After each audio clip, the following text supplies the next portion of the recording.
दोस्तों, middle east में Iran America जंग का 9वां दिन। ड्रोन, मिसाइल और बयानबाजी के बीच बढ़ा तनाव, दुनिया की थमी सांसें। मिडिल ईस्ट की धरती इन दिनों बारूद की गंध से भरी हुई है। आसमान में उड़ते ड्रोन, समुद्र में तैनात युद्धपोत और जमीन पर दहाड़ती मिसाइलें, हर तरफ युद्ध की तस्वीर साफ दिखाई दे रही है।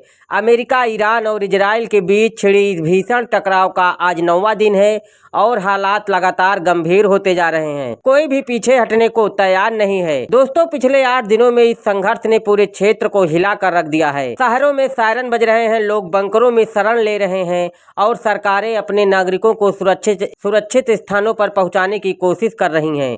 लेकिन इन सबके बीच युद्ध की आग शांत होने का नाम नहीं ले रही। ऐसे में दोस्तों, कुवैत से एक बड़ी खबर सामने आई है। कुवैत सशस्त्र बलों के अनुसार कुवैत इंटरनेशनल एयरपोर्ट के पास मौजूद फ्यूल स्टोरेज टैंकों को ड्रोन से निशाना बनाया गया। इस हमले के बाद इलाके में भारी अफरा तफरी मच गई। प्रत्यक्षदर्शियों का कहना है कि अचानक आसमान में तेज आवाज सुनाई दी और कुछ ही पलों में धमाकों की गूंज ने पूरे इलाके को दहला दिया। सुरक्षा एजेंसियां तुरंत हरकत में आईं और एयरपोर्ट के आसपास के इलाकों को घेर लिया। हालांकि अधिकारियों का कहना है कि आग को जल्द ही काबू में कर लिया गया, लेकिन इस हमले ने पूरे खाड़ी क्षेत्र में चिंता बढ़ा दी है। उधर लेबनान की राजधानी बेरूत में भी हालात बेहद तनावपूर्ण हो गए हैं।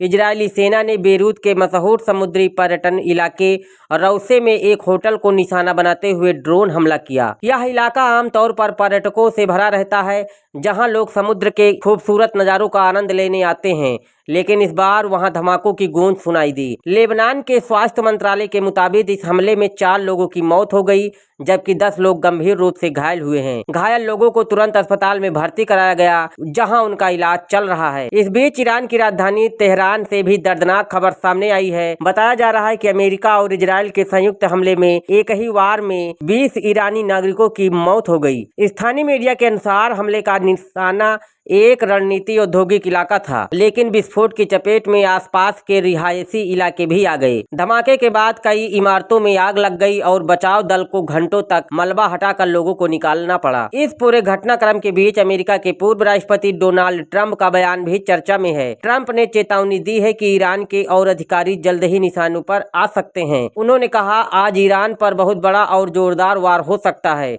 दुनिया को समझना होगा कि अमेरिका अपनी सुरक्षा से समझौता नहीं करेगा। ट्रंप के इस बयान ने पहले से ही तनावपूर्ण माहौल को और गर्मा दिया है।